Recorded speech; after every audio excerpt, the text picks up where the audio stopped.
오늘 하나님 주시는 말씀 함께 나누도록 하겠습니다. 사도행전 2장 1절부터 4절까지의 말씀입니다. 사도행전 2장 1절부터 4절까지의 말씀. 여러분, 벤치마킹이라고 하는 개념 아시죠? 벤치마킹.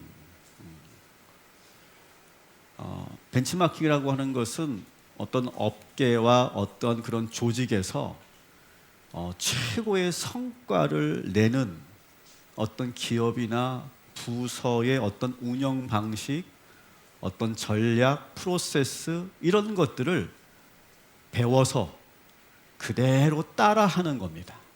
그래서 그대로 따라해서 좋은 성과를 내도록 만드는 그런 과정을 벤치마킹이라고 말합니다. 아마 여러분들이 저보다 더 그 분야의 전문가가 아닐까 생각합니다. 여기는 직장생활 하시는 분들이 대부분이고 이 벤치마킹이라고 하는 그런 과정을 실제로 적용하고 계시기 때문에 저보다 더 전문가라고 저는 생각합니다. 근데 이 벤치마킹은 일반적으로 4단계로 진행된다, 제가 알고 있습니다. 첫 번째는 벤치마킹을 할 대상을 선정하는 거죠. 우리가 어떤 부서를, 어떤 기업을 벤치마킹 할 것인가, 이것을 우리가 먼저 선정하는 작업을 하게 되죠. 두 번째는 그 벤치마킹 할 대상의 가장 좋은 케이스, 베스트 케이스라고 말하는데, 가장 좋은 케이스, 그 조직은, 그 회사는 어떻게 성공했고 어떻게 탁월한 조직이 되었는가, 이것을 면밀하게 분석하는 과정을 합니다. 일을 어떻게 하는지, 일 처리 방식 혹은 인사 제도, 또 그 조직의 리더십은 어떤지, 또 조직의 문화는 어떤지, 어떤 프로세스와 어떤 시스템을 가지고 있는지를 아주 면밀하게 분석하는 과정을 두 번째로 갖고, 또 세 번째는 이제 그 벤치마킹할 그런 대상과 현재 우리는 어떠한가, 그 차이를 또 면밀하게 분석하죠. 그들은 왜 탁월하고 우리는 왜 뭐가 좀 부족한가, 그 갭을 우리가 찾아내는 그런 차이를 분석하는 그런 과정들을 하게 됩니다. 그리고 네 번째는 이제는 우리 조직이 그 벤치마킹할 그 대상을 우리가 보고 배우는데 현실적으로 어떻게 적용할 것인가, 어떻게 적용하고 어떻게 우리가 개선해야만 우리도 저런 조직처럼 잘 될 수 있는가를 우리가 먼저 정리하고 그대로 그것을 실천해보는, 그래서 처음에 파일럿 테스트도 해보고, 그래서 좋은 그런 효과를 측정하고, 그리고 점진적으로 그것을 이제 실행에 가는 그런 과정들을 하게 되는 것이죠. 이 네 단계를 거쳐서 우리가 벤치마킹이라고 하는 것을 하게 됩니다. 제가 오늘 장황하게 오늘 벤치마킹의 개념을 말씀드린 이유는, 오늘 우리는 한 교회를 벤치마킹 하기 위해서예요. 물론 우리 교회도 열심히 노력하고 있지만 여전히 우리 교회가 더 개선되어야 하고 더 따라가야 되는 그런 좋은 그런 케이스를 우리가 찾아내고, 그리고 그 교회를 놓고 벤치마킹하는 시간을 갖기 위해서 오늘 저는 여러분들에게 이 말씀을 드리는 겁니다. 어쩌면 여러분들이 저보다 더 전문가시기 때문에 한번 이 말씀을 들으시면서 제가 부족한 부분이 있다면 여러분들이 또한 말씀해 주시면 더 좋겠다 생각이 듭니다. 자, 우리가 첫 번째, 아까 그 과정에서 첫 번째가 뭐죠? 벤치마킹할 대상을 찾는 건데, 그 대상을 찾기 위해서 먼저 우리가 확실하게 해둬야 될 게 있어요. 여러분, 우리 교회는 어떤 교회가 되어야 될까요? 한번 여러분 생각해 보셨습니까? 우리 동탄 꿈의 교회는 어떤 교회가 되어야 될까요? 아마 여러분들 각자 오늘 가만히 계시지만 아마 물어보면 각자 여러분이 생각하고 있는 교회의 모습이 있을 거예요. 교회는 이래야 된다, 교회는 이것이 중요하다. 아마 여러분 나름대로 각자의 어떤 진단과 어떤 그런 의견들이 있으실 거예요. 그 많은 것들 중에 오직 하나만 우리가 선택한다면 여러분들은 교회가 어때야 된다고 생각하십니까? 우리 동탄 꿈의 교회가 어떤 교회이기를 원하십니까? 저는 담임 목사로서 우리 동탄 꿈의 교회를 저는 이런 교회가 돼야 된다고 생각합니다. 따라합시다. 성령 충만한 교회. 저는 그렇게 생각합니다. 우리 교회가 뭐 선교도 잘해야 되고 봉사도 잘해야 되고 뭐 민주적인 그런 의사 결정 구조를 가지고 있어야 되고 투명해야 되고 도덕적이어야 하고 또 세상의 본이 되어야 하고 뭐 우리가 말씀을 깊이 연구하는 그런 교회가 되어야 되고 설교도 좋은 교회가 되어야 되겠죠. 예배도 좋은 교회가 되어야 되겠죠. 여러 가지가 있겠지만 궁극적으로는 성령 충만한 교회가 되는 것이 저는 가장 우리가 지금 나아갈 방향이다. 저는 그렇게 생각합니다. 여러분 동의하시면 아멘 하시기 바랍니다. 왜냐하면 성령 충만한 교회가 된다면 그 다음에 부차적으로 따라가는 것들이 제가 아까 말씀드린 것들이거든요. 근데 이게 제 생각만이 아니라 이 사도행전을 쓴 이 누가의 그런 교회론이기도 합니다. 교회는 어떤 곳이어야 되느냐? 성령 충만한 교회가 되어야 된다.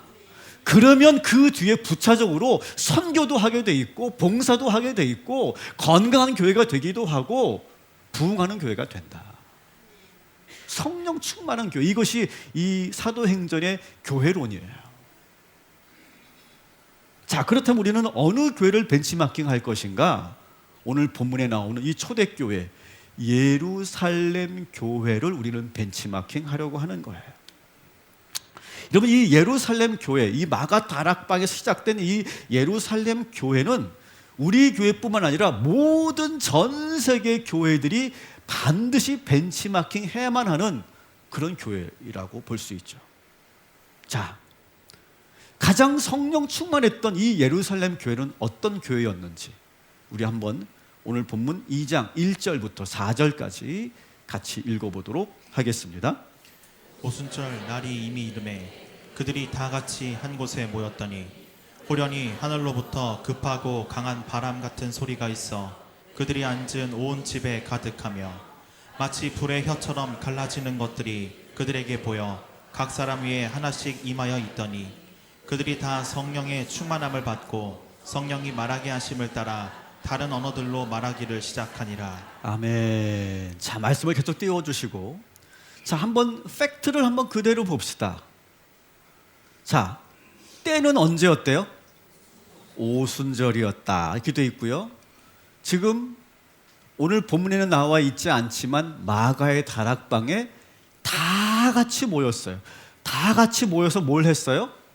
기도합니다. 다 같이 모였어요. 근데 갑자기 하늘로부터 급하고 강한 바람이 슉 하고 불어오기 시작하는 거예요. 그러더니 이번에는 불의 혀처럼 갈라지는 뜨거운 불이 각 사람 위에 임하였다라고 되어 있어요. 그 순간 거기 있는 모든 성도들이 다 성령 충만함을 받았고 그리고 그들이 성령 충만함을 받은 다음에 성령의 말하게 하심으로 각각의 언어로 방언을 하기 시작했다. 이것이 바로 초대교회 예루살렘 교회의 성령 충만한 모습이에요. 저는 우리 동탄 꿈의 교회가 이런 성령의 역사가 나타나는 교회가 되기를 저는 기도하고 있어요. 여러분도 우리 교회가 그렇게 될 수 있도록 여러분들이 참여해 주시고 또 노력해 주시기를 부탁드립니다.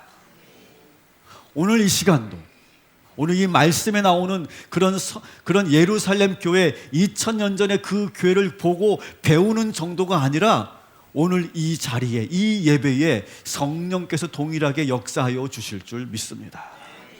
자, 그렇다면 예루살렘 교회는 어떻게 성령의 역사가 나타났을까? 이걸 우리가 이제 분석해 봐야 되겠죠. 이게 두 번째 단계라고 볼 수 있습니다. 자, 어떻게 성령의 역사가 나타나는가? 따라합시다. 호련히 임하신 성령. 자, 우리가 오늘 벤치마킹을 한다고 해서 우리가 착각하지 말아야 될 것이 있어요. 아주 중요한 신학적인 전제를 여러분이 가지고 있어야 돼요. 성령이 우리에게 임하게 하려면 우리는 과연 어떤 노력을 해야 되는가? 여러분, 그렇게 진단하면 안 돼요. 우리가 어떤 노력을 해서 어떤 행위를 해서 성령이 임한 게 아니라는 거예요. 성령은 어떻게 임하셨다고요? 호련히 임하셨대요. 호련히. 이 단어가 참 중요합니다. 호련히. 호련이라고 하는 단어는 뭐예요? 갑자기라고 하는 거예요. 갑자기. 서프라이징하게. 그 자리에 있던 성도들이 오늘 우리가 이렇게 하면 성령이 오실 거야, 그런 생각을 가지고 모인 게 아니에요. 그냥 그들은 모여서 기도할 뿐이었지, 그 시간에 그때 성령이 임할 거라고 누구도 생각지 못했던 상황에 성령이 임하셨다는 거예요. 이 말은 뭘 말하는 거냐? 제가 뭘 얘기하려고 하는 거냐? 성령님은 우리가 조정하거나 부릴 수 있는 분이 아니라는 걸 말하고 말씀드리는 거예요. 우리는 그저 사모할 뿐이에요. 때와 시간과 방법과 현상은 오직 성령님의 그런 주도적으로 이루어가는 거예요. 자, 오늘 말씀에 보면 성령님이 임하시기 위해서 성도들이 어떤 행위를 했다라고 하는 그런 내용이 없어요. 가령 주여 삼창을 했더니 성령이 임하시더라, 그런 말이 없어요. 손을 들고 통성으로 기도했더니 성령이 임하시더라, 그런 말도 없어요. 방언으로 기도했더니 성령이 임하시더라, 그런 말도 없습니다. 그 어떤 보도도 거기에 나오지 않아요. 그냥 모여 있을 뿐이에요. 그렇다고 아무것도 안 한 건 아니겠죠. 분명히 뭔가를 했을 거야. 근데 오늘 본문에서는 저들이 어떤 액션을 취했더니 성령이 임하시더라, 이렇게 기술하지 않아요. 누가는. 왜 이렇게 할까요? 우리의 어떤 인간적인 종교적인 행위가 성령을 부르는 것이 아니다라고 하는 걸 말하기 위해서예요. 저는 그래서 우리가 어떤 성령 체험을 할 때 어떤 행위를 해야 된다고 저는 주장하고 싶지 않아요. 제가 계속 여러분들에게 말씀드린 것처럼 우리가 성령을 받을 때 뭔가 내가 막 인위적으로 막 뭔가 액션을 취하기보다 오히려 중립기여 상태로 그대로 있으셔라고 제가 계속 말씀드립니다. 너무 과도하게 지나치게 어떤 기도를 한다든지 어떤 특정 행위를 함으로 인해서 은혜 받으려고 하는 그 노력은 인간적인 노력일 뿐이에요. 성령님은요, 어떤 인간의 노력이나 공로로 조종되고 움직이시는 분이 아니라 하나님의 주권 아래서 자유롭고 주도적으로 역사하시는 분이 성령님이심을 믿으시기 바랍니다. 이게 대단히 중요합니다. 성령론에서. 자, 요한복음 3장 8절 말씀 같이 읽어보도록 하겠습니다. 바람이 임의로 불매 내가 그 소리는 들어도 어디서 와서 어디로 가는지 알지 못하나니 성령으로 난 사람도 다 그러하니라. 아멘. 자, 성령은 바람이래요. 바람. 바람은 어때요? 여러분, 바람은 통제할 수 있습니까? 없습니까? 바람은 통제할 수 없어요. 인간의 영역 밖에 있는 거예요. 성령님은 바로 그러신 분이라는 거예요. 성령님은 바람이에요. 그래서 마가의 다락방에도 바람처럼 임하셨다고 되어 있잖아요. 우리가 단지 할 수 있는 것은 성령님이 우리가 모인 곳에 임하여 주시기를 바라는 것뿐이에요. 사랑하는 성도 여러분, 오늘 이 시간 성령님을 사모하시기를 주님의 이름으로 축원합니다. 자, 그럼에도 불구하고 우리가 이 예루살렘 교회를 벤치마킹하면서 우리가 그대로 우리가 따라해 봐야 되는 내용들이, 요소들이 분명히 있긴 있습니다. 이것을 우리가 면밀하게 오늘 한번 찾아보려고 합니다. 자, 호련히 임하시지만 우리가 예루살렘 교회에서 그대로 우리가 따라할 수 있는 그런 첫 번째가 뭐냐면 1절에 이렇게 되어 있어요. 오순절 날에 이미 이름에 그들이 어떻게 했대요? 다 같이 한 곳에 모였더니. 여러분, 계속 이 누가는 계속 이 부분을 강조하고 있죠. 다 같이 한 곳에 모였다라고 하는 걸 계속 강조합니다. 여러분, 우리가 이미 1장 14절에서도 다 같이 모여서 마음을 같이 하여 기도에 힘썼다 이렇게 되어 있잖아요. 그러니까 모여서 기도하는 거예요. 모여서 기도했더니 지난주에 어떤 역사가 나타났어요? 지난주에 우리 마음에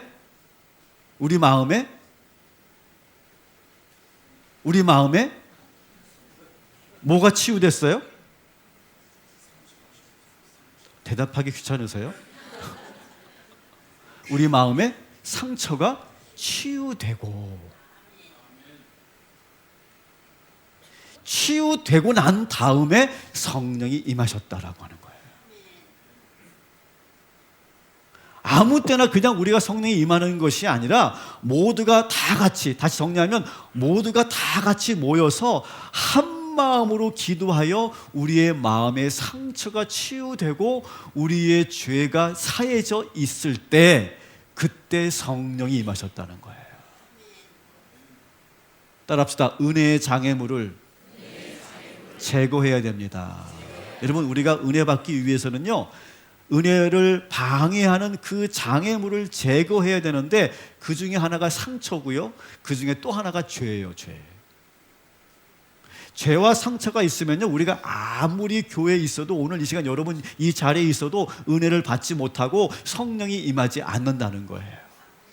그래서 저희 교회는 예배 드릴 때마다 죄 회개의 기도, 참회의 기도를 하자고 하는 것은 그 이유예요. 우리의 은혜의 장애물을 제거하는 작업을 하는 거예요. 모여서 기도할 때 나의 죄와 상처가 해결될 때 그때 성령이 임하셨다라고 하는 거예요. 어떤 행위를 통해서 성령을 받은 것이 아니라 영적 환경이 만들어지니까 성령이 임하시다는 거예요. 여러분, 우리 교회의 영적 환경이 지금 어떨까요? 이 영적 환경이 오늘 이 예루살렘 교회랑 똑같을 때 성령이 역사하여 주실 줄 믿습니다. 자, 또 하나의 영적 원리가 있는데 저들이 모인 때가 언제래요? 오순절이라고 돼 있어요. 여러분, 오순절에 또 다른 이름이 뭐라고 그랬죠? 또 다른 이름? 오늘 여러분들 좀 이상해요. 반응이 좀 이상하고. 뭐죠? 맥추절입니다. 맥추절. 되게 공교롭죠, 오늘. 그죠? 우리가 오늘 맥추 감사 주일로 우리가 예배를 드리고 있는데 오늘 오순절은 같은 말이에요, 이게. 오순절, 맥추절. 또 똑같은 말이 있어요. 77절. 이게 같은 날이에요, 같은 날. 77절, 오순절, 맥추절. 성경에 이렇게 나오면 세 날이 있는 거라고 생각하지 말고 이것은 같은 날을 다르게 지칭하는 거예요. 자, 맥추절은 뭡니까? 이스라엘 백성들이 애굽에서 탈출하죠. 출애굽하죠. 그래서 처음으로 내 땅, 가나안 땅, 내 땅, 젖과 꿀이 흐르는 내 땅에서 내가 농사지어서 내가 첫 수확을 거둬들인 날, 그래서 그 첫 수확의 은혜에 감사하여서 감사의 예배를 드렸던 날, 그날이 바로 맥추 감사절, 오순절, 77절이라고 하는 거예요. 다시 말하면 오늘 이 마가의 다락방에 모여있는 성도들은 맥추 감사 주일을 보내면서 여러분, 그들이 감사의 예배를 드렸다고 하는 거예요. 예수님이 계시지 않기 때문에 사실 마음이 불안한데도 그들은 불안을 이기고 감사의 기도를 드렸다는 거예요. 교회가 앞으로 어떻게 될지 막막한 가운데도 솔직히 두려웠지만 감사를 선포하고 있는 거예요. 정말 기도해야 할 제목들이 참 많고 내 인생에 문제가 많지만 어떻게 기도했습니까? 감사함으로 기도했다는 거예요. 그랬더니 성령이 임하시더라는 거예요. 사랑하는 성도 여러분, 이 맥추 감사 주일 예배, 오순절 예배를 드리면서 여러분 또 감사하시기를 주님의 이름으로 축원합니다. 그러니까 결국 감사하는 자에게 성령이 임하시더라는 거예요. 자, 이제 성령이 임하는데 어떠한 모습으로 어떤 현상이 나타났는지 한번 보겠습니다. 자, 2절 말씀 같이 읽겠습니다. 호련히 하늘로부터 급하고 강한 바람 같은 소리가 있어 그들이 앉은 온 집에 가득하며. 아멘. 자, 하늘로부터 급하고 강한 바람 같은 소리가 온 집안에 가득했다라고 되어 있어요. 이것이 성령이 우리에게 임하실 때 나타나는 현상이에요. 현상.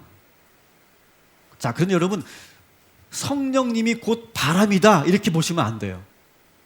성령님이 나타날 때 현상은 다양한데 처음에 성령님이 나타나실 때 바람으로 나타나셨다. 바람의 형상으로.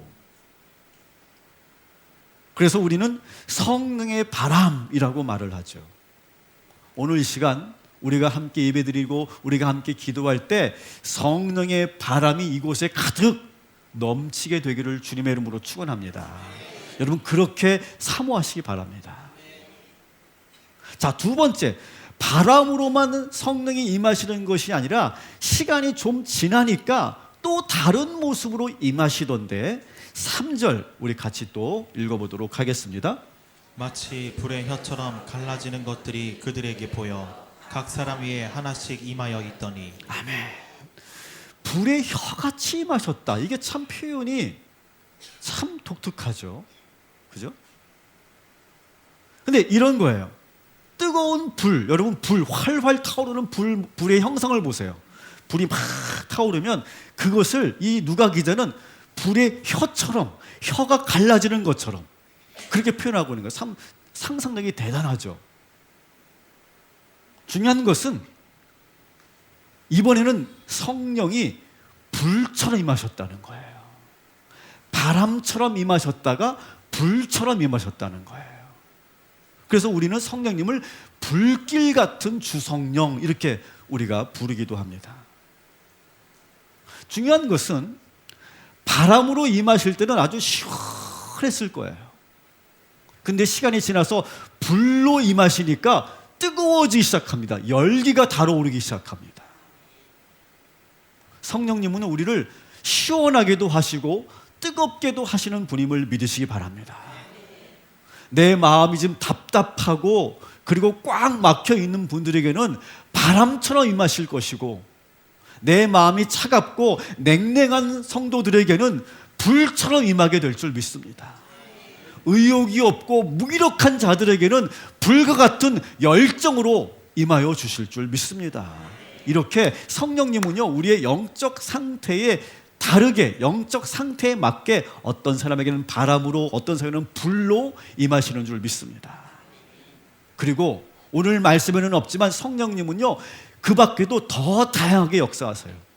어떤 성도들에게는요 성령이 임하심으로 내 마음에 들어오셔서 내 몸에 내 마음의 상처를 치유하시고 그리고 우리에게 뜨거운 눈물로 임하실 거예요. 그래서 성령님은 눈물로 임하시기도 하고 어떤 자들에게는 성령이 임하심으로 우리의 모든 병든 몸을 깨끗게 하시고 치료하여 주실 줄 믿습니다. 성령께서 임하심으로 우리의 그 약해진 우리의 육신의 그 질병을 고쳐 주실 줄 믿습니다. 여러분 그렇게 믿으시기 바랍니다. 모든 암덩어리들이 도려지고 그리고 모든 통증이 사라지고 모든 질병이 깨끗하게 고침받는 그런 현상으로 나타나게 될 줄 믿습니다.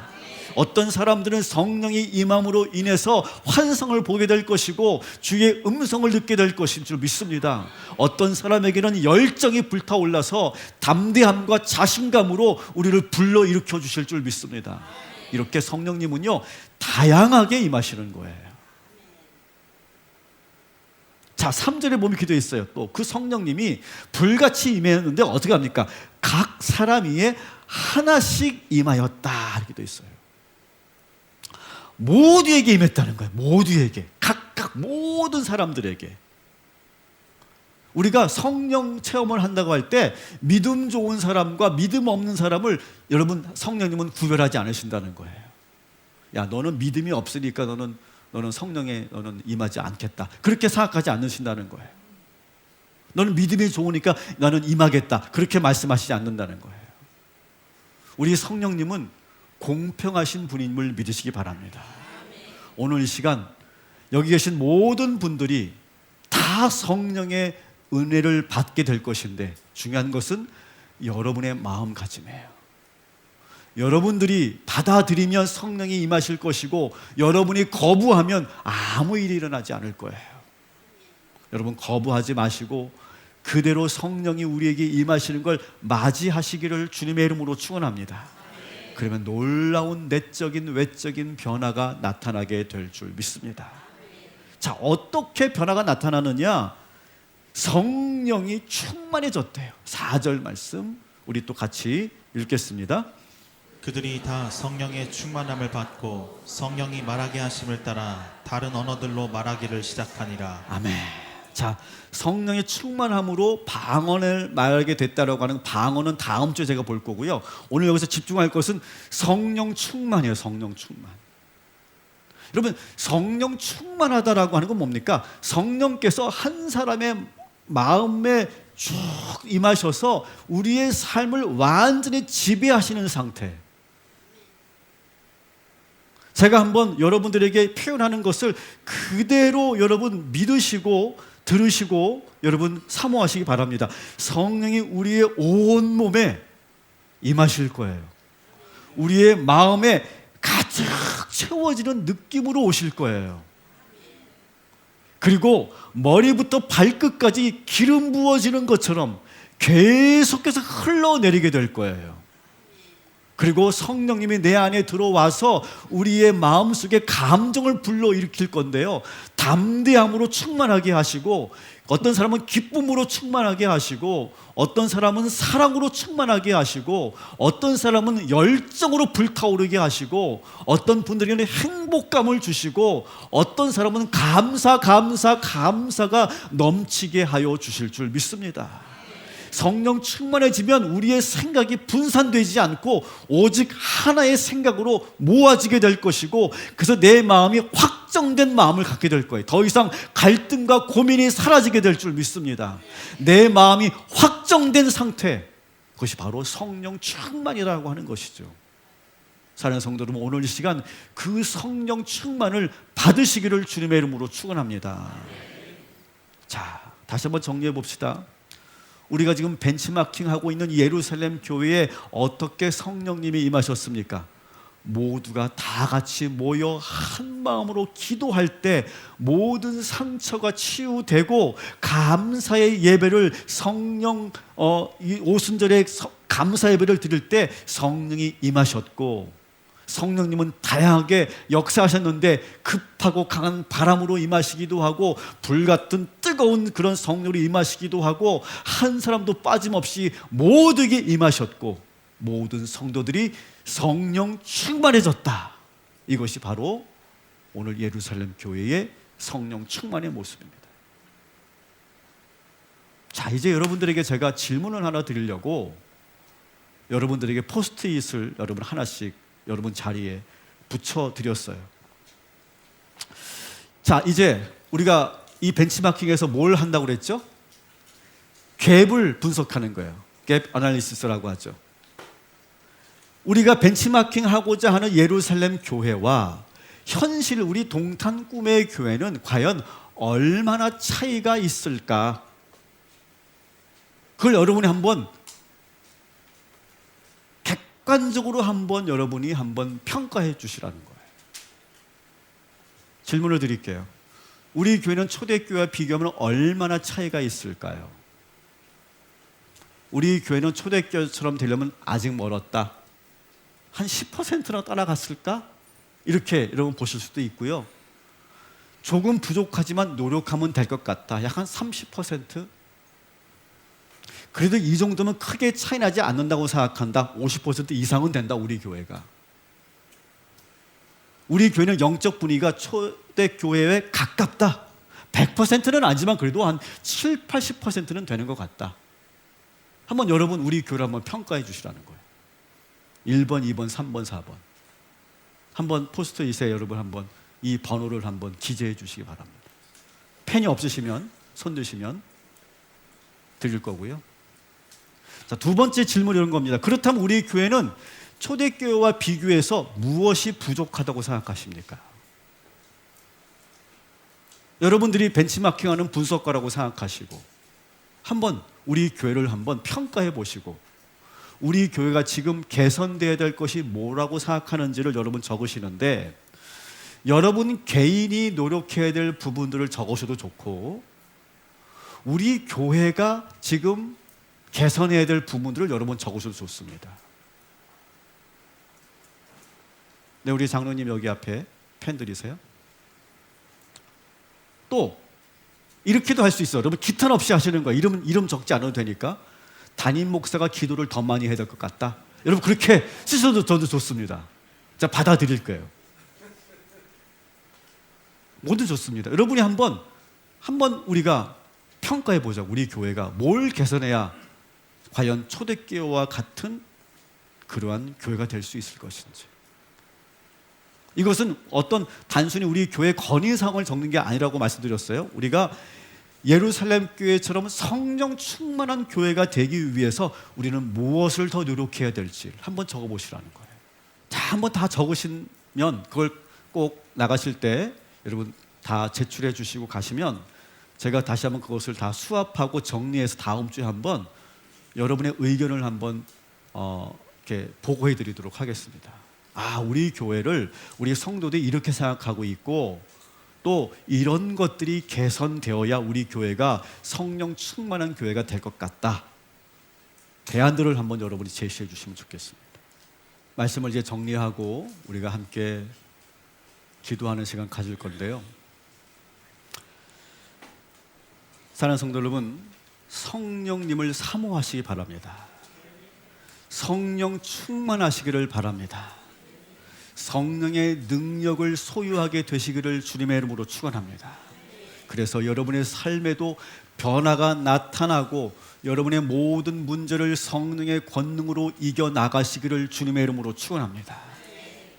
그래서 하나님께 영광 올려드리는 여러분의 인생이 되기를 바랍니다. 성령의 열매가 풍성하게 맺게 되는 우리 동탄 꿈의 교회가 되고, 여러분의 개인의 삶이 되시기를, 늘 성령과 함께하는 여러분의 삶이 되시기를 주님의 이름으로 축원합니다.